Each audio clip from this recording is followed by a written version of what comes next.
Good morning, City on a Hill, family and friends. Here we are, Sunday, January 17th, a blustery, cold day out there, right? The middle of winter.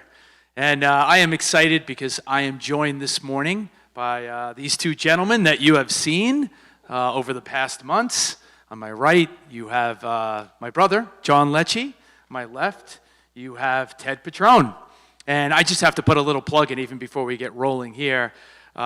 Ted and Naeem Walcott have been running a Bible study for a while now, going through books, Pauline letters, right? So you're in Philippians right now, and the meticulous nature of these two gentlemen and just how they're going through the history, setting the context, and making it relevant to our lives today.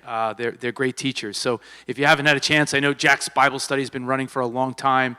This one's a little bit newer, so that's why I'm plugging it. But they're doing a tremendous job, and I'm very thankful. Both of these gentlemen are very, I would say, astute when it comes to geopolitical affairs, when it comes to the economy, when it comes to sociological issues, but that's not why they're really sitting up here. It's because they understand how those issues relate to us as Christians, and how they relate to the Bible, and how they relate to prophecy, and how they relate to the times in which we live. These are two gentlemen that understand the times in which we live. And that's why I'm excited to bring them up here. And we're just going to follow, the last 2 weeks, we've been looking at a series that I called Surrounded. And 2 weeks ago, we looked at the book of 2 Kings, and we were looking at a story with Elisha and the servant, and he, Lord, may you open, his eyes, the servant's eyes, so he may see that there are more with us than those that are with the enemy, and the angels were, beyond the enemy in the hills. And then last week we looked at what we really want to focus on today, Jehoshaphat in 2 Chronicles 20, and how they were surrounded, the children of Israel, they were surrounded on all three sides by an enemy and an incredible force arrayed against them. And how he looked up, and this is a time for us, and if you haven't checked on Realm and all of our platforms, we put out there, this is a time for us through the rest of January that we want to have prayer and fasting. And I'll mention in a second those exact points that we want to look at as a church, as a people, as an assembly, just like Jehoshaphat did. The end of his prayer in 2 Chronicles 20, he said he didn't know what to do, so he looked up. And I think we're living during a time when many are confused. There's a lot of consternation. There's a lot of anxiety. So we as a people know that we really have to look up. And before we get into it with these two gentlemen, my brother actually shared this, and we had a long meeting this week in preparing for this. And he had mentioned this quote, and I got a little into it because I wasn't familiar with the quote. And there's a story. That's hard to do, too. Yeah, right. That's hard to find a quote that you don't know. You found one. No. Mary Queen of Scots, who was a staunch Catholic, she was reputed to have said of a gentleman by the name of John Knox, "I fear the prayers of John Knox more than all the assembled armies of Europe." And what a testimony, what an epitaph, like on a tombstone. Yeah, put that on your tombstone. What an amazing statement to be said. And here's a gentleman that really brought the Protestant Reformation. He was a toddler when the Protestant Reformation was going on in the 1500s in Germany. And he really is the one that is instrumental and had that profound influence in Scotland. But for the Queen to say that about him, wow. And it made me think of, as my brother said it when we met this week, this is exactly what we've been talking about, especially with Jehoshaphat. And may that be said of us as a people, that we are a people of prayer, and we realize where our power comes from. We realize where our power source is, and that's in heaven. And it doesn't matter what's surrounding us. So, with that, let's get into what are we, and my first question is, what are some of the things that are surrounding people? So last week we talked about the three armies that were surrounding Jehoshaphat and the children of Israel. What would you say are some of the things that are surrounding people today? I would just say the most obvious thing that everybody, I think, is seeing is the word fear. I just think fear is in every aspect of wherever you turn, you feel like there's fear. And as a member of our worship team here, I came here this morning because I have to give you a song that I want you all to start listening to if you're struggling with fear, and I'm going to say probably everybody's hand goes up, right? There is a song, it's a newer album, it came out by Carrie Job and her husband, Cody Carnes, and it's called No Fear.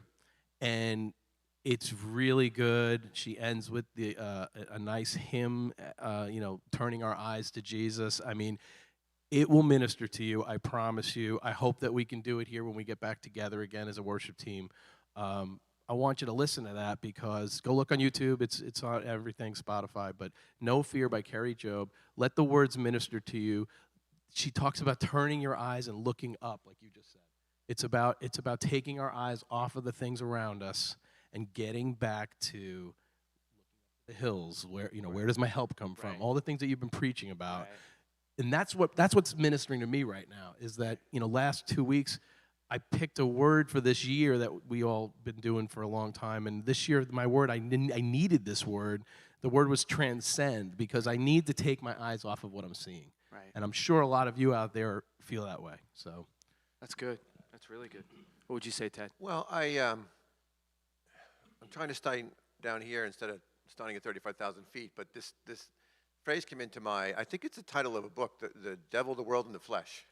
We're surrounded by it, right? Right, Things are right. getting crazy, and things have gotten, so emotional for many of us. I just took a step back and decided to do a little bit of reading on the Civil War, and I was going back, and I realized, at the beginning of the Civil War, we thought everybody in the North was blue and everybody was gray. There was so much confusion at the beginning of the war because everybody was afraid. They were fearing. There's a lot of, when we shoot the guy on their own side, we call it a Friendly fire. friendly fire, right? Yes. There must have been so much friendly fire. And it's because it's fear. And, you're trying to preserve yourself. And I think we have to step back and get away from that and see that the fog's going to clear. And I think this, we can do scripture here, right?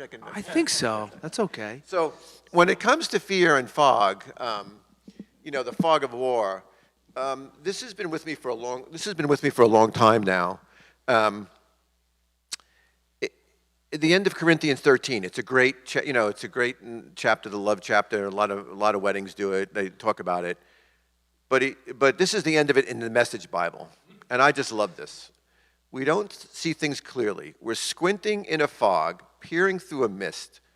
But it won't be long before the weather clears and the sun shines bright. We'll see it then, see it all as clearly as God sees us, knowing him directly as he knows us. But for now, until the completeness, we have three things we need to do to make this completion, this consumption. Trust steadily in God, hope unswervingly, love extravagantly, and the best of these is love. So I guess my point is, the fog's going to clear. The mist is here. We're in the middle of something. We need to stand, as you say, and look up, right? And not east and west, right and left politically. We need, as a church, to look up. Yeah, you had said a quote about that. I don't remember who to attribute that to, but yeah, we don't need to be looking east and west. I love that when you said that. We need to be looking north and south. Was it north and south? And Yeah, east and west? it was Ravi who said, Okay. the points are, we're pointing to the Republicans, if we're pointing to the Democrats, and we're looking, right and left. The real battle is north and south, spiritually. Yeah, that's great that you bring that up, and you both, you forgot more than I know. I mean, obviously you know a lot politically, you're both very informed, and even what's going on with the economy. And I'm glad that you mentioned that because I think there are so many people, we've never been more divided, right? I mean, what's going on right now, and we're embroiled in this, and there's so much contention. So what do you really say to that? Like, you're bringing up the fog too. How are we supposed to live in that fog? Like, what are people supposed to do with this confusion? I know look up, but what else would you recommend for people in the midst of all this turmoil? Is there anything that you would say to people in terms of living through that fog? What has helped you? yeah, it's funny you say that because it comes to something that I felt like the Lord just said to me this morning. I get a lot of my thoughts just before when we come to service. I don't know. God Right. speaks to No, me. on Sunday morning. same. And, Yeah. and I don't know. It's Right. weird, but anyway. And I'm speaking to me first. I always try to make that clear because these are the things I'm talking about in my head and dealing with people. One of the things that I heard him say today was, stop looking for political solutions to spiritual issues. That's good, John. And I really felt like That's a big part of what we have going on here. Now, there's two things, right? God does divide. God will separate the chaff from the wheat, the goats and the Yes. sheep, right? Like that is a spiritual principle. But the devil wants to divide too in a different way. And he wants to divide where we're at each other's throats and really fighting each other. And so, we forget, like I think it was 2 John or something, just talking about love, priest or your teacher or your rabbi, and say, please, tell me what to do, help me, guide me. Like, it's getting to a point where we really have to hear from the Lord, from the Spirit that lives in us, because we all have the same Spirit. We have to listen to that Spirit, and we have to get still, and we got to be quiet and hear it. And I'll just sum up, a couple things. I mean, some of those doctrines out there, whatever they're preaching, there is an expiration date to some things, and there's no nation that has ever. We don't look back in history and go, well, that nation's been there since the beginning of time, and they're still here. We all know that happens, right? So I think we need to remember some things. We have to remember God is sovereign, meaning He's over it all. He's over everything that's happening here on earth, and He raises nations, and He causes nations to fall. And I don't care if I don't care if Karl Marx was president. It doesn't matter. As Christians, we need to do what we said in the beginning: look up, trust, not fear, and stop looking for political solutions to spiritual issues. All right, so I'm gonna throw a question at you. Both, well, you can comment. You want to comment before I ask another question? You said there's an expiration date. Yeah. Right? So looking at America, do you feel like we're hitting that expiration date? Are we past the expiration date? I struggle with that question, and I think a lot of us do, because those of us that are looking at prophecy in the Bible and things, there's some camps that will tell you, well, I see the U.S. at the end times, in a couple verses here, and some other people say, look, the U.S. is not mentioned at the end, and how can that be when we're such a superpower and now we're not even mentioned? There's different thoughts. Maybe we disappear, we're not around. Maybe we're just, I'm kind of coming to more of a feeling that we're just kind of neutered and we're just kind of on the sidelines, and maybe we haven't disappeared off the map, but maybe we're not who we were. And so when you talk about expiration dates, look, this is one of the issues that I think we're facing as a world right now, and as Christians, this new term, Christian nationalism.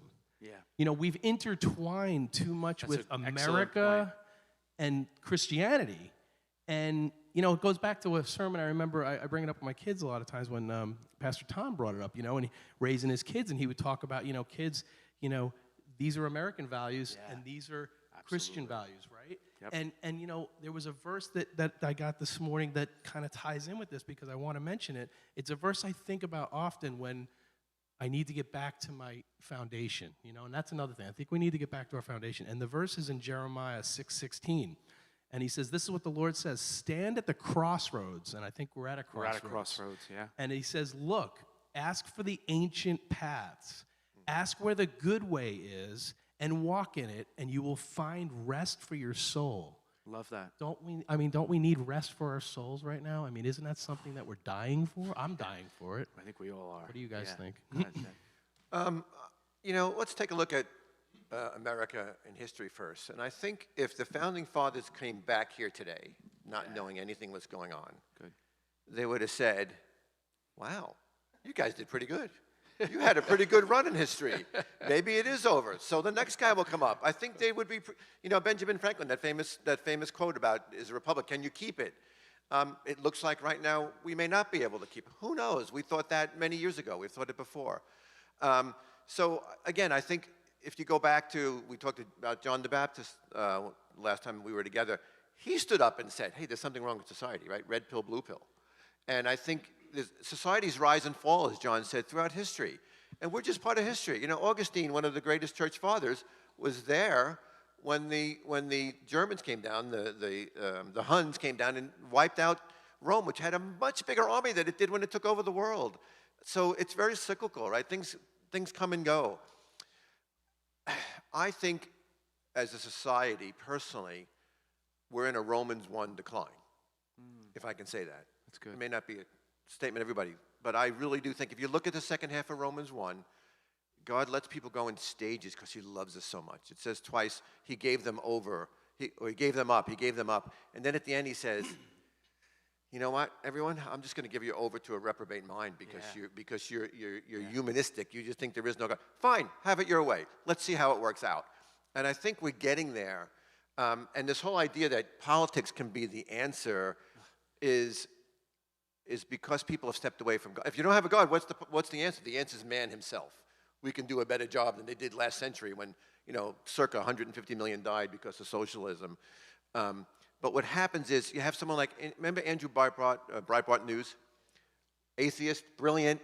His whole concept, I'm not sure where he got the quote from, but he said, politics is downstream from culture. If you want to change culture, or you want to change politics, change culture. The fact is, saints, culture is downstream from the church.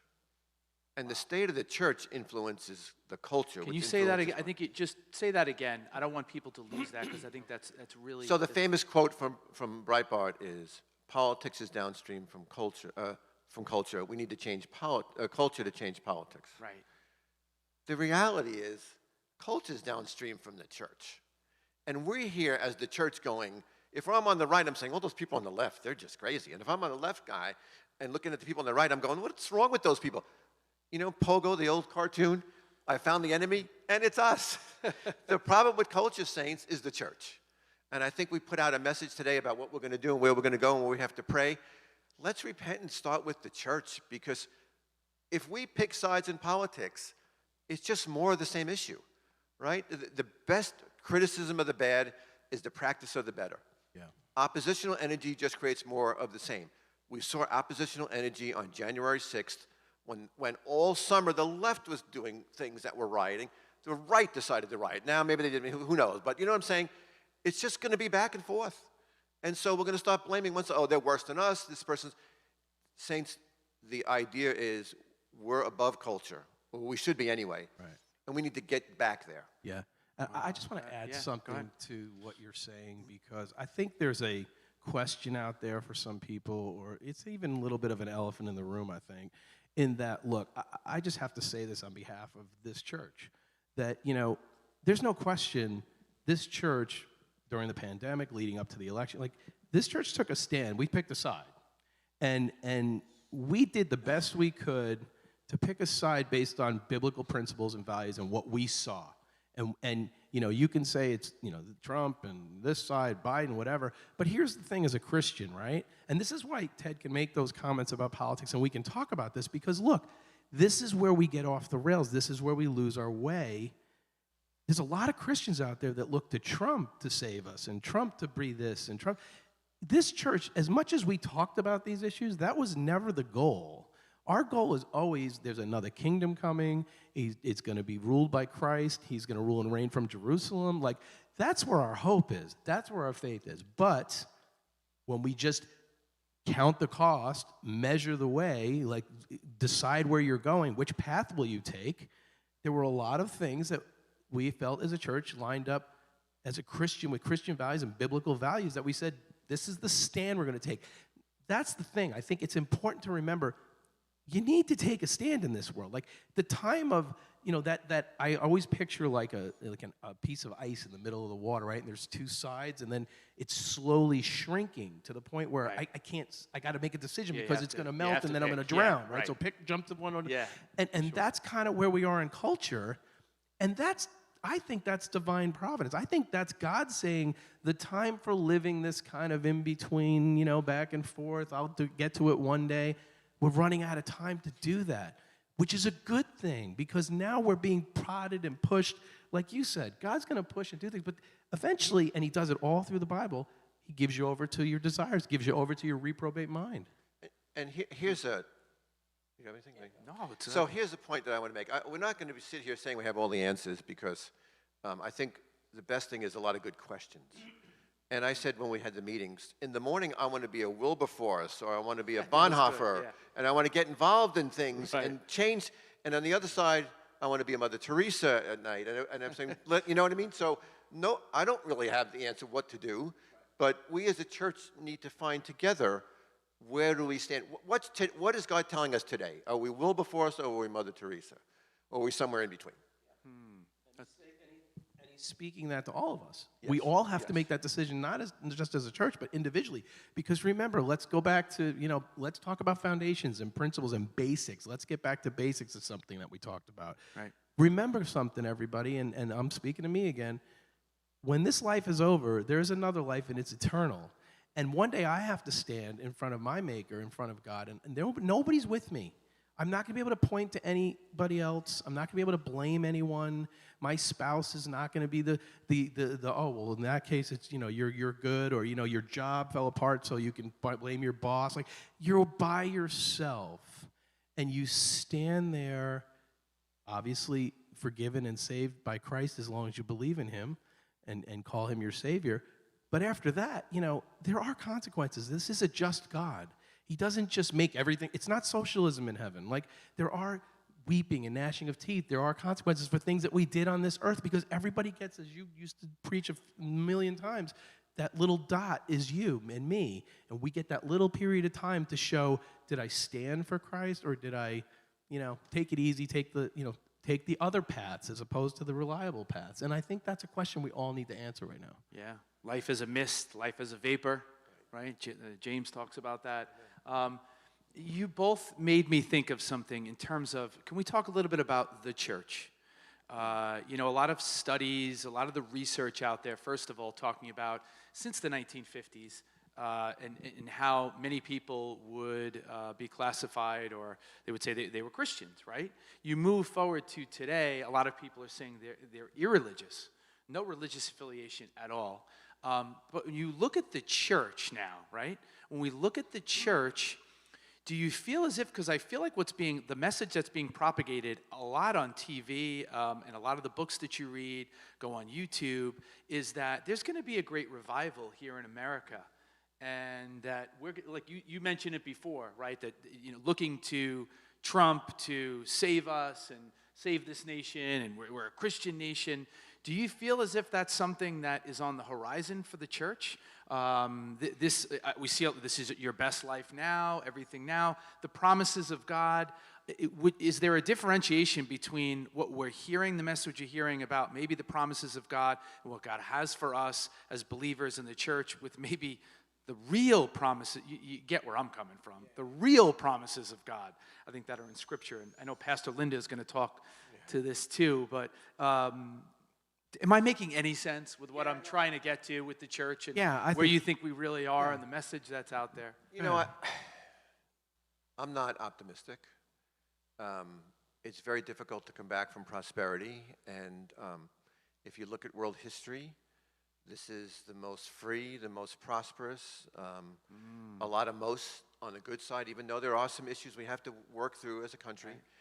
And I think, for a church like Laodicea that had all the physical and the material things, it's very difficult to come back from that. And I do think when you get to Romans 1, I go back to that something has to spark it.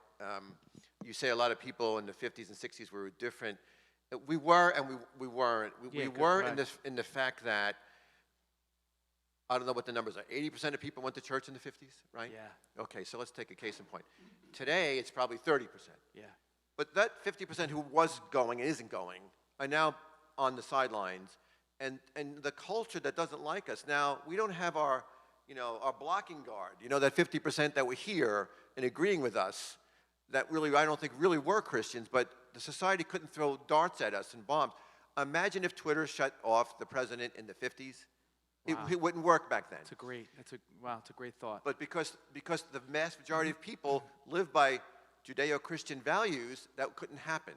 So now a lot of that hasn't happened, and the church is standing by itself, going to get persecuted. It might be the best thing for us. I love what you said. 2 words before I let John speak. You said prosperity, because I think there's a pervasive prosperity gospel that's out there, right? And then you said persecution.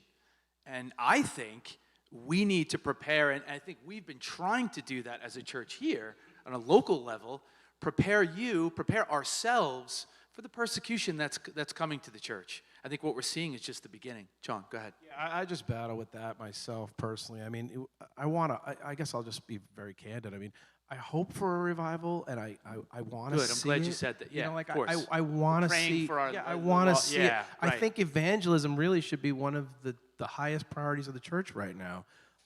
But then again, I struggle with. Am I, like you say, prosperity, you say comfort, versus persecution?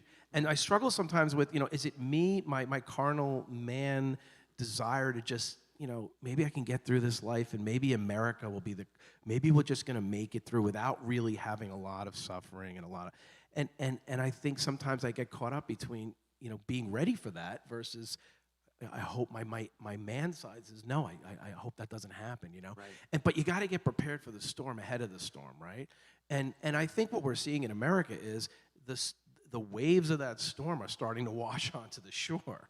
And I'll give an example. Like I got a calendar in the mail this week, and it's Voice of the Martyrs, and it's like we all know that there's persecution, but every day of the month Oh, it has yeah. something to pray for people in other nations, and you read it, and it's like, pray for the people that are being killed in this country, pray for the people that can't speak in this. It's like like way beyond where we are, and we're just getting the ripples now of that, and we're all freaking out. I mean, right? And go ahead. They're putting people in jail for years, and they're Yeah, disappearing. and they're- nobody's they're- saying they're- anything. And we're getting upset because our Right, neighbor 'cause they- raises their eyebrow toward us, they right? they kicked me off Twitter for 2 weeks. Yeah. I mean, like, this is the thing. I think that, look, I'm all about, as a lawyer background, First Amendment rights and things are really important to me.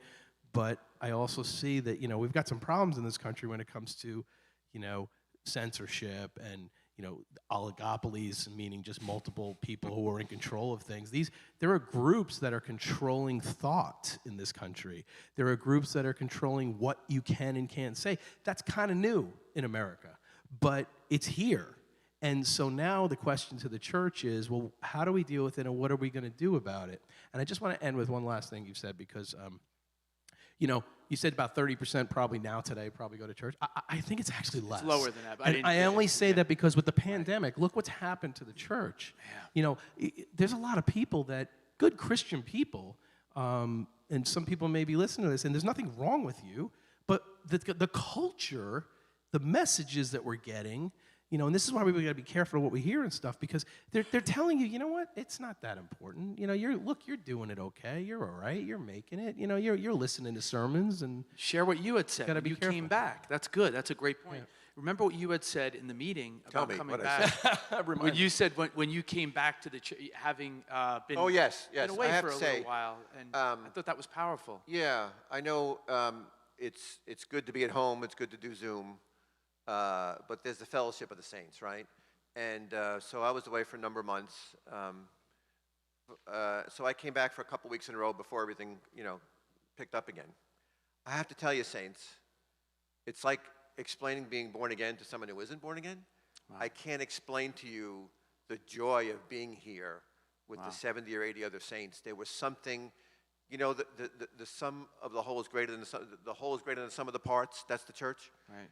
And that's what happened to me. I would come home and I'm like, that was like the best, because I was there and I was talking to people, and it was, the saints were interacting, and, there's just something about being with the saints. There's just something about the body of Christ. And I'm not saying go out there and go get to the today, but when the chance comes up, when you're comfortable, maybe next week, maybe this spring, according to whatever you see, whatever conditions you have, you need the body of Christ, saints, and not just by Zoom. I mean, I do Zoom every week with a Bible study, and I do it with a great group of brothers, and we talk about personal things, and it's a wonderful thing, but it's not the same as being together physically. When two or more are gathered together in my name, right there I am amongst them, that's what I felt. yeah. So would you say, in talking with our theme from the past weeks about being surrounded and seeing the enemy surround, the children of Israel, the prophet and the servant, would you say for people today that are surrounded by all different, whether it's fear, depression, anxiety, whatever, you would say that really is so beneficial and so helpful, coming to worship with the body and coming together when you get overwhelmed. And, Right, absolutely. Go ahead. And if you just can't mentally and physically say, I can't step in the building, Right. Get us, go out on a 1 o'clock when it's the warmest part of the day and walk with one or two other saints in a park when it's outside. Keep your mask on. Just be with other people physically, two or more together. I just think there's the spirit really just moves, I think. Just through that. emotionally, I psychologically. feel like on this topic, I feel like God just downloaded this to me that, I think as a church, and maybe globally, but I know in America, no offense to you as a pastor, but I'm going to say something. Oh, I think we've made a mistake Right. in that we've made the sermon the pinnacle of We've coming talked about together. that all summer. Right. Yeah, of And now course. let's think about that. If the sermon is the be-all, end-all of why I go to church, Right. and now you've been forced out of church physically, and now, you want to talk about sermons. No generation has had the amount of biblical teaching that we have available to us through technology, right? So if the sermon is the point, you can sit at home and you could get better teaching. No offense to you, I'm sure there's teachings. No, that, yeah, we of could course. find you could find the best Yes. teachers in ever, Right. like maybe that have ever walked the earth, and you will hear and you'll learn Bible, and it's important to put the word in our heart. But what if the point of all this is not necessarily all about the sermon? There are things like coming together and bearing each other's burdens. Like somebody stands up and says, I'm struggling with something, and you come around and pray with them. Like that's where Jesus is in the midst. That's where we touch him. This is where I think we've gotten a little, sideways, right? I think it's the structure. We've copied the structure of the world, right? There's one man on top in politics. Now there's one man on top in religion. There's one man on top in the sports team. And when you look back in the first century church, it's a plurality of elders. Okay, maybe there's one elder of elders, but look at Acts, right? Peter stood up at Pentecost. James stood up during the council. There was a group of people, and for that time, one of them stood up and said something. But when you have that one person on top, that's why all these guys are falling, right? Because they're up there in their own little echo chamber at the top of the pyramid, and everything has to feed the structure of the beast. The money comes in, the overhead, and it just tends to lend itself to someone being, they say it's lonely at the top. That's exactly what happens. And I think you can look at our church and you just can see we're trying to hear from the Lord. And you can see, like, the structure's not what it used to be. And these conversations on a Sunday morning, this, if we did this 3 years ago, people would have thought we were absolutely insane because everybody's just doing their thing, has their liturgy, do your sermon, say your hellos and goodbyes, and go back to next week, And I think we're trying to blow it up not because we're trying to be anything greater, we're just doing things differently. We feel like this is what the Spirit's saying right now. Like, we need to get away from this. This is a problem in the church. Agreed? Yeah, I think some of the most renowned, prolific, well-known ministers that are out there that I don't know, thousands and thousands of people listen to and they tune in on the airwaves, they're not really speaking much to what's really happening, and it's just business as usual. And that's a little disconcerting. Well, would ahead. you, if you were out there, and you said it. Go ahead. Yeah, you did. Yeah. if you were out What's there, at stake? What's at stake? It's my career. It's all the people that are under me in my organization that will suffer if I make a stand. So I can't. You box yourself into a corner where you can't say anything. Even before the pandemic hit, and Pastor Linda's been ahead of her time and has been talking about this for a long time, and it's part of the foundation of who we are as a church, about the sermon. And that's open church. How many churches, have that kind of forum? But we're going back to our roots and who the church really is. And that's why she was ahead of her time and talking about and trying to move away from that model of the one person at the top and hearing from the body. And that's why we're trying to encourage that. And I think that's why this atmosphere is really refreshing, right? And when we've had those Wednesday open Yeah. churches, they've been beautiful. They've been fantastic. Absolutely. And saints get up who you didn't think would get up, and they're the most refreshing in that meeting that time. It's just a wonderful thing when the saints get together. And it's amazing how many people are dissatisfied, regular congregants, talking about the structure of the church. We've heard enough sermons, right? And again, no offense taken, because I'm the main guy that preaches now in the church. So I'm at the front of this calling for change, realizing I know the history. So realizing that we lost our way, right? And as wonderful as the Protestant Reformation was, part of that really, it had a deleterious effect on the church and bringing us to where we are today. and I'm not going to get into all the history behind that, but can I ask a question about going maybe back to the persecution, in the church? What is persecution, since you both are pretty well versed in history, what would you say, what has persecution done for the church throughout history? In trying to talk to an audience and maybe tether it to where we are today and maybe what's coming down the pike, what has persecution done for the church, or how have people responded? I'll just say that I don't know if this is a scripture verse or not, but we often say as Christians, persecution is the seed of the martyrs. Yeah, right? It's a famous quote. Right. Yeah, right. And Tertullian. so we're going to talk history for a second here. Well, let's look at history for a minute. And it's happening in China right now. It's happening in Iran, and it's happened for centuries. Go read Book of Acts. Go watch what happened in the very beginning when the Romans were persecuting the Christians, when Paul was running around. What happens when that happens? The church explodes.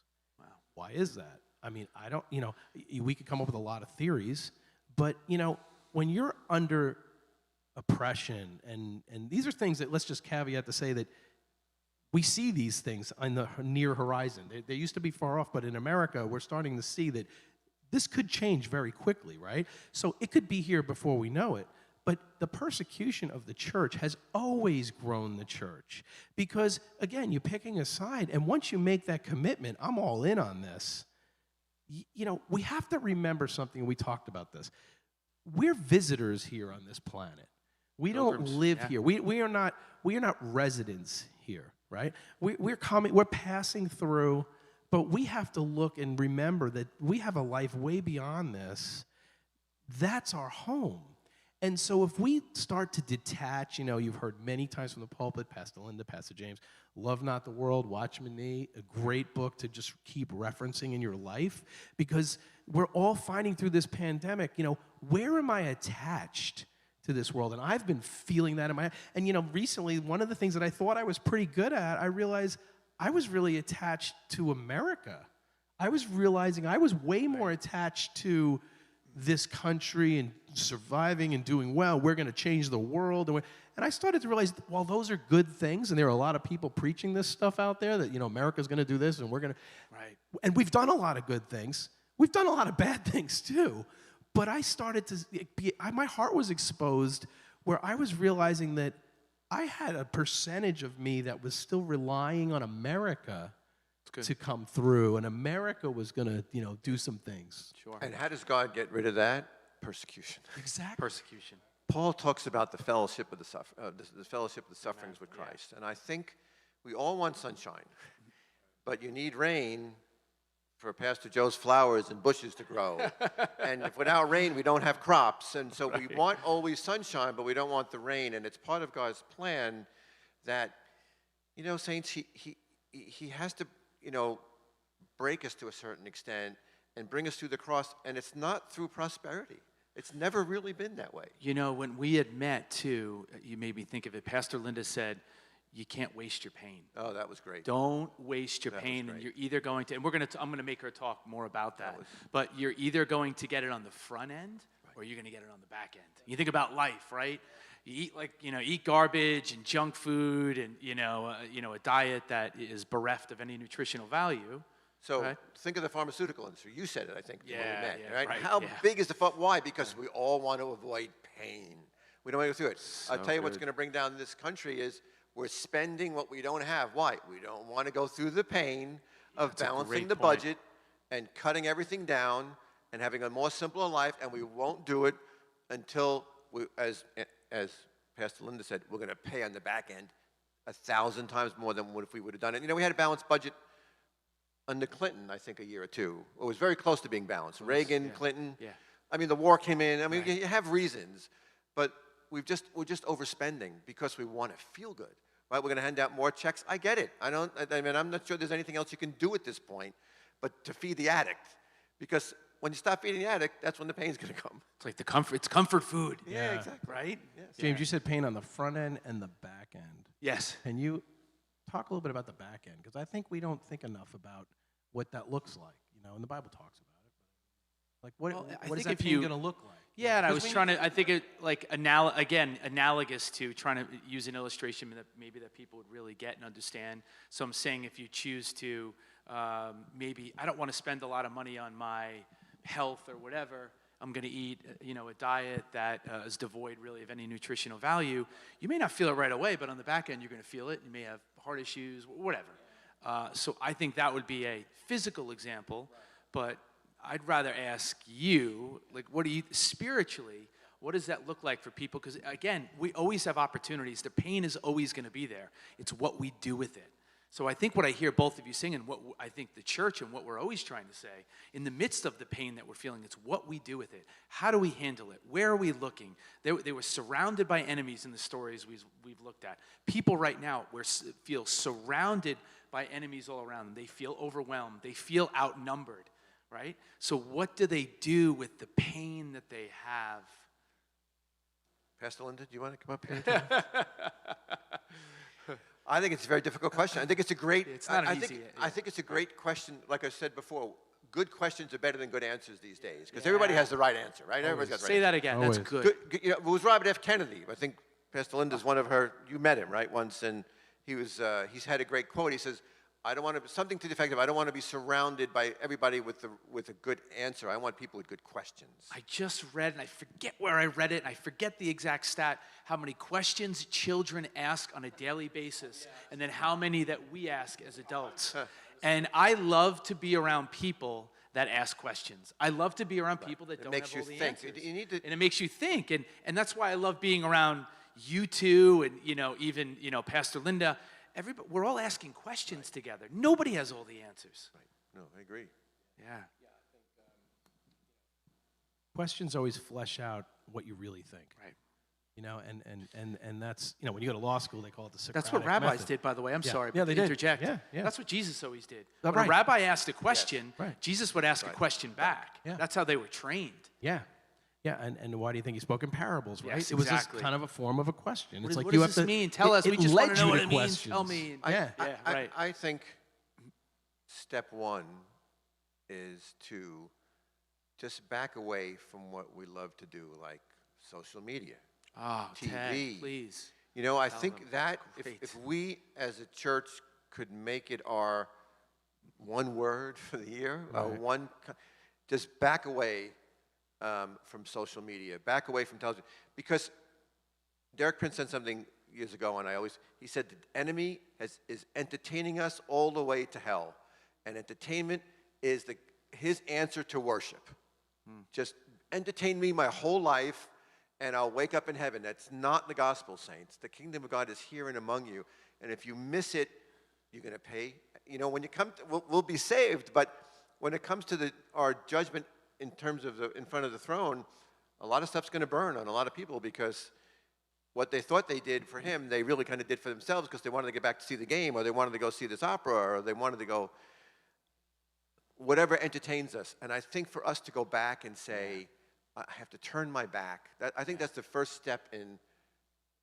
Yeah, personally, for me, that's something that I'll be fasting too for the next couple of weeks. And I deleted Twitter from my phone, and I'll follow in certain group threads where people will send tweets, and I guess you get informed. I'm like, wow, that's really interesting. But for the most part, you don't realize how much time you're distracted. And I think that's the biggest for me. Everything, it's a distraction, and how much time we spend on Facebook instead of being in the book, right? And it may sound kind of corny, but it's true.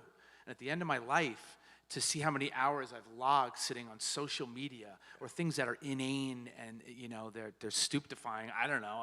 I'd rather be in things that are more consequential, major on things that are really important in life.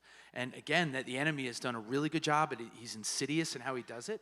We need to get to the point where Jesus said in the sermon, where Matthew writes, he said, he said, love your enemies, Right. bless those who curse you, pray for those who persecute you. Just reading that today. And that Right? again.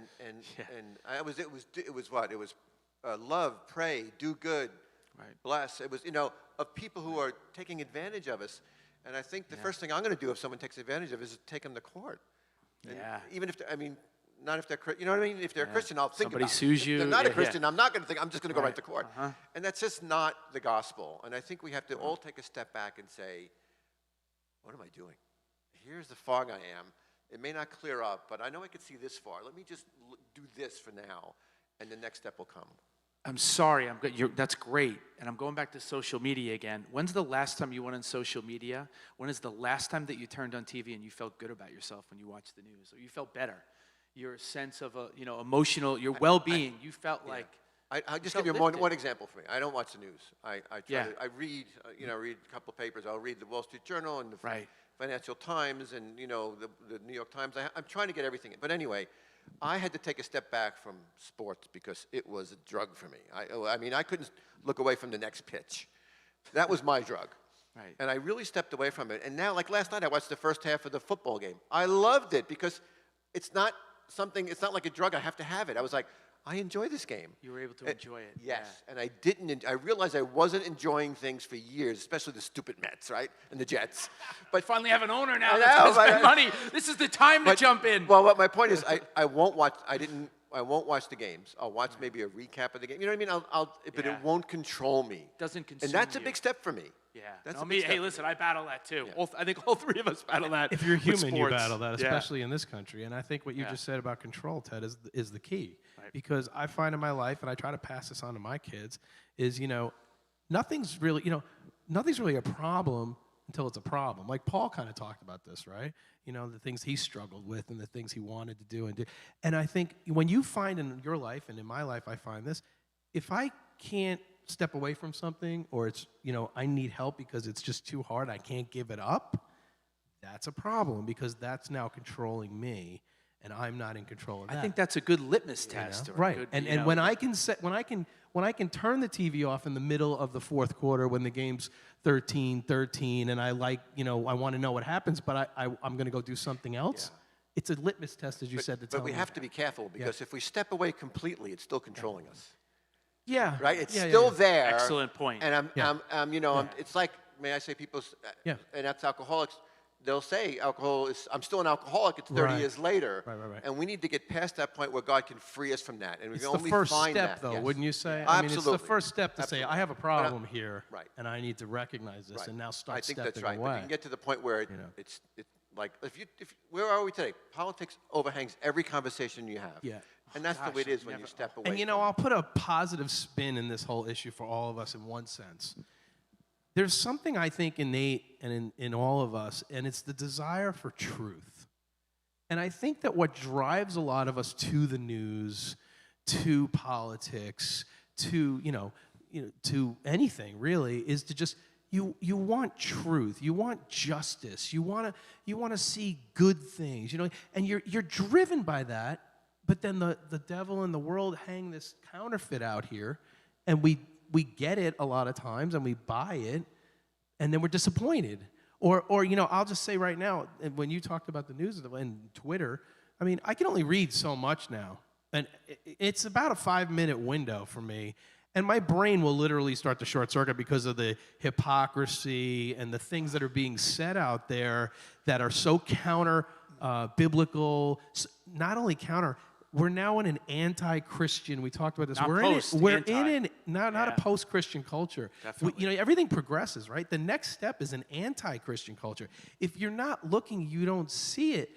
It's happening. Like they're not just telling. It used to be tolerance. It started with tolerate this, even though you don't agree with it. You need to tolerate this, and it was a sin, and it was something we would definitely say this is not biblical. But you know what? You need to tolerate.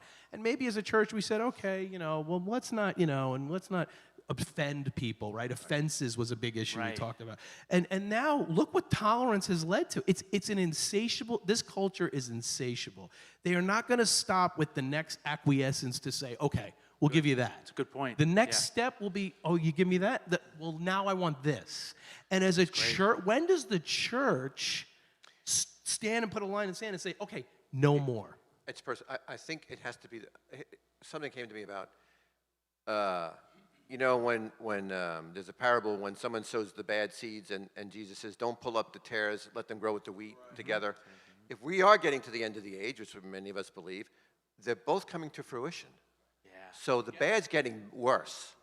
And if the worst is going to persecute the church, I'm not going to say let them roll over us. You know what I'm saying? But if that happens, it's for our good because God wants to purify. The problem is we all love ourselves at the end of the day, and we got to get past that. You know, what you just said, I think germane to that, you just said, I think sometimes it's hard to differentiate when you see both things growing side by side. And that goes back to what you started in the beginning when you were talking about fog and the mist. And sometimes you can't really tell. And I think with Christianity, we hear a message and it sounds really good. And we hear social justice and we hear things. And at the end of the day, we have to go, is that a biblical explanation? Where can I find that in the Bible to back up that assertion or whatever somebody's, postulating, whatever, right? I mean, I think we have to go back to that. Right. And even to your point, what you said, John, we're seeing Christians now, I think it was Amir Sarfati and J.D. Faraj, people are getting deplatformed. Christians are now. So it's not just the president. Listen to me, saints. This is not just the president. It's not about the president at all. That's not why we're here. It's much bigger than that. We're looking with human eyes at things that we can see in the physical world when there are spiritual things, spiritual forces arrayed against us as the church, as Christians. We need to open our eyes to see where the real battle is. I think there's so much hate on Trump because he personifies the right. So that's the target. I can see him and I can throw Excellent stuff point. at him. Yes. So everything you don't like about what's the other side is him. And that's why there's just this hate that comes out. Now, sometimes he brings it on himself because he's a good counterpuncher, right, in politics, and then they could go back and forth. But I'd have to say that it was either Solzhenitsyn or Tolstoy. Yeah. One of them said, the line of good and bad goes right down the middle of Solzhenitsyn. our hearts, right? And I think that some of the problem with the people out there who have given up on religion is, again, humanistic thinking. Man is good. If it was just us doing socialism, it'd be better. We wouldn't do what Stalin did. We wouldn't do what Mao did. But the guy next to you will. If they don't put a bullet, somebody's going to put a bullet in somebody's head. Right. That's what concerns me. You can't go to them and say you're missing this point politically because it doesn't matter. You need to pray for them and let Such God a good open point. their eyes. Stop getting into the debates, and I've done it myself. It's a fruitless endeavor. Yeah. It doesn't work. You don't get anywhere. It reminds me of growing up. We used to have, and I was in psychology classes with a very outspoken professor, teacher in high school, Bob O'Neill. Oh yeah, right. And he would ask questions all the time, and it brings me back to one of the questions that people still ask us today in college and stuff. Is man inherently good or evil? Right, this is kind of a thing, right? And as a humanist, right. What happens? We get into these relative, situational ethic kind of. Well, let me give you an example. Is this good or bad? Is man good or bad? And the one thing that you just said, Ted, that I always have to come back to is there's a verse in Jeremiah, I think it is, that says, the heart of man is deceitful above all things.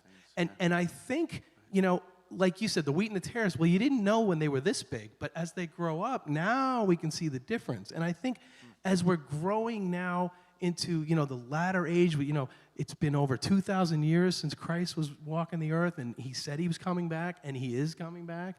And I think now you're starting to see, wow, God just said, let's just let man play it out. Let's show man what man looks like without Christ. And now we're starting to see, wow, we don't really like this world. This is kind of crazy. How did we get here? I think that's the answer. And they've done exactly what Romans 1 did. They stopped worshiping the Creator, and they started worshiping the creation, right? The Mother Earth. I mean, it's a good thing. We need to take care of it. But it's not all the be-all and end-all, right? There's a new heaven and a new earth. And I've said this a number of times. The only perfect government is a kingdom with a perfect king. You could see how people would get deceived. I mean, we're seeing it more and more.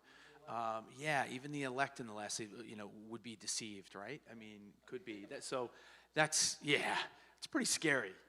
So it's important for us to be, are at absolutely. risk. Look what the enemy's done to us. If you were sitting down in a Starbucks, or 30 years ago there was a Starbucks, Dunkin' Donuts, and you were witnessing to somebody, and politics came up, and you said, oh, you're a Republican, I'm a Democrat, it wouldn't have mattered. Yeah. Today, the conversation's over. It's exactly what the enemy wants to do. He's taken the church Families. and he's families, and he's identified it. And he said everybody on the right is the church, and so nobody. Identity politics. Yeah, Right. it's It's just sad what the enemy has. We've allowed the enemy to do as a church in terms of. Now you have to stand up for what's right. I get it, but there's been too many lines crossed over the years in terms of taking sides, right? Yeah. And the church has to good. lead, right? Because I mean, you talk to people that are non-Christians, and we'll all agree on something. We'll all agree that people will say you can't even have a conversation anymore. Like it's literally beyond. It's a scorched earth. One side's going to annihilate the other side. And there's only one winner, and nobody else can. It's got only one comes out. Two go in, one go out, right? And that's it. And I think as Christians, here's the thing, right? Well, that may be the way the world behaves. The problem is in the church, we're doing the same thing. And so we're destroying our brothers and sisters based on politics. And I'm guilty. We're all guilty. Yeah, we I'm go guilty after of it we too. go after each other Yeah. Right. in a carnal, carnal Soulish, way. soulish, yeah. And we forget the verse that says our weapons are not carnal, but they're mighty unto pulling down of strongholds. And we forget, and we said earlier, transcend, look up. Like, look at our brothers and sisters, not through the lens of politics, right? It's Yes. through, like, we're Christians. We're brothers and sisters. We may have differences, but we gotta remember who we are. When I was first getting in business, and this whole thing of win-win came up, right? I was like, win-win. Everybody, both sides win. I was like, most of us in business are like, forget it. Forget it. It's win. Contract, No, win or we lose, win. sorry. Yeah. Right. But there's a truth to that, and that if we engage the world the way we should, it's a win-win. Now, to the people who aren't Christians, it looks like we're losing. But like you said, the blood of the martyrs is the seed of the saints. That's a win for us. It's a win-win up here, north and south. It may look like a win-lose down here, but we have to take our eyes off and forget about what people think about us. We need to do a win-win for the kingdom to come. And if it looks like losing, so be it. If it is losing, so be it. That's a great point. Win is really, it's not the end. It's not the final thing, the verdict. It's the dialogue. It's the love, right? If we can Civil walk away from discourse. that There's not much civil conversation and discourse still anymore. love, Yeah, that's the at the end win-win. of the day. It's not, I convinced you of my side. I can tell you, I was getting close up to the election of hating my enemies. I was like, God, I can't do this. This isn't right. And and I just realized that I had to not step away completely and be a monk about it, right, and go some hill, but to step back and say, what am I doing? What's my real goal in life? Don't I have to reach these people for something else? Why am I so involved in the world, right? And that's I think part of our So good. picture for 2021 is to say, listen, we want to be in the world but not of the world. Yeah. And how do we do that? Next question, how do we do that? Right. Some of us, it's very different to do it. That's a good point. Well, hey, look, you know what? We talked for almost an hour, and we could keep going. we can just- our conversation the other day, we go on for hours like this. Yeah, it was a quick hour, just about an hour. And I just want to highlight, if you haven't had a chance to see it yet, the things that we're praying for. So you can see this again in all of our platforms. But number one, we are letting this shaking result in vision to see the futility and fruit of the culture America has embraced, right? And I think we've talked to that up here this morning. Number two, and I think it's kind of, it's intertwined with that, may idolatry be seen and turned from by us, his people, and all those who still retain a godly fear of him. And can I say, we need to look in the mirror at our own hearts and stop Amen. looking at everybody else, because that's what I'm doing. I'm looking at my own heart and looking at my own idolatry and wherever that may be. And then number three, let knees bow to him all across this country. We want people to be saved. And listen, I question too about, is there a great revival coming here in America? I always like to say, we're not Israel 2.0. I think some Christians lose sight of that.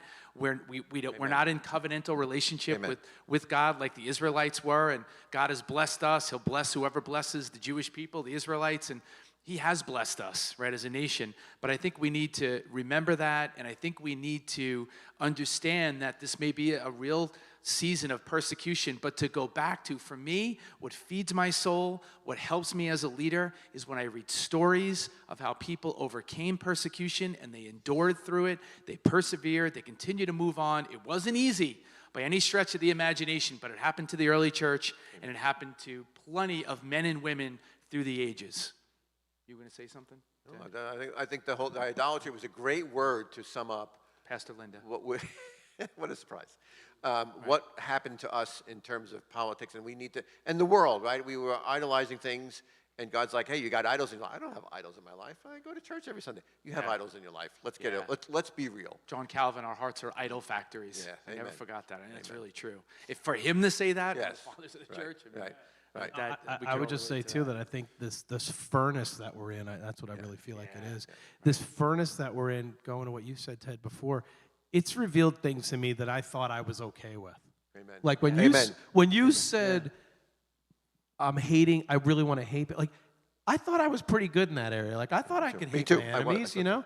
But then when it got personal and it really started to affect me, Yes. I realized, you know what, I'm not so good at this. Yes. You know, and so many other areas. The idol word, I mean, I recognize that, you know what, I made this nation a little bit of an idol in my own life too. Absolutely. So We all I'm, do. I have I'm to. in I this, have to. I'm in this Absolutely. furnace going, holy cow. Like, this is, and we could be positive. Well, that's a good thing. This would have never happened if we weren't Yeah. thrown into this. But I'm realizing things in my own heart. When you said look in the mirror, I mean, these are the things that are being revealed to me. You have to be. Right? And I'm Right? like, oh my gosh. It's like the guy How who's very. far am I? It's like the guy who's very prideful of his humility, right? I mean, Yeah, you have right. to look in the mirror and realize. God, thank you for making me so That's humble. right. Yeah. I think Benjamin Franklin said something like that, right? I'm I don't working know. on Did the he? 7 virtues, and I have to say the one I'm doing the best in is I humility. didn't hear that. No, I never knew that. That's good. Yeah, and to end with then, you know, you mentioned the furnace, and you may feel like you're in a furnace here this morning. You know, and I go back to even Shadrach, Meshach, and Abednego. It hit me as you were talking. And those 3 saints, when they were, you know, they said, hey, look, you can throw us in the furnace, and our God is able to deliver us. But it's one of my favorite verses in the Bible. But even if he doesn't, and you know what? We need to have that attitude in this day where we live in the greatest time, I think, for Christians to be alive. Even if we're not delivered and we're thrown into the furnace and we face persecution that is unprecedented for us as Americans here, to know that ultimately we may not see it, but our God's going to deliver us. We know how the story ends. We know that we win. We know that God wins. So we can't lose sight of that. Whatever you're surrounded by today, I need you to look up. All of us, we need to look up and know that our help comes from the hills. All right? So, Lord, I thank you for my brothers here this morning. I thank you for their hearts. I thank you for the wisdom that they imparted. Lord, I pray that those at home that feel overwhelmed and they feel outnumbered and they feel like they are surrounded by the enemy and it feels futile and they are despondent and they are depressed, may they realize that you are there and you have never left their side, that they have to look beyond that. They have to look up and see that you are there and you're sitting on the throne and that you're a good God. And the help may not look the way it did the last time there was a problem, the last time there was a situation. But that's why you're so amazing, because you move sometimes in mysterious ways that we don't totally understand. May we move our finite minds out of the way and let you, the infinite God, do what you have to do. Lord, as everything that can be shaken is being shaken in this world right now, Lord, may our faith not be shaken. May our roots go deep in this hour. May you give us incredible faith to see that you're moving and that you're working. And just like you were faithful in the early church, Lord, I ask that you would do it again.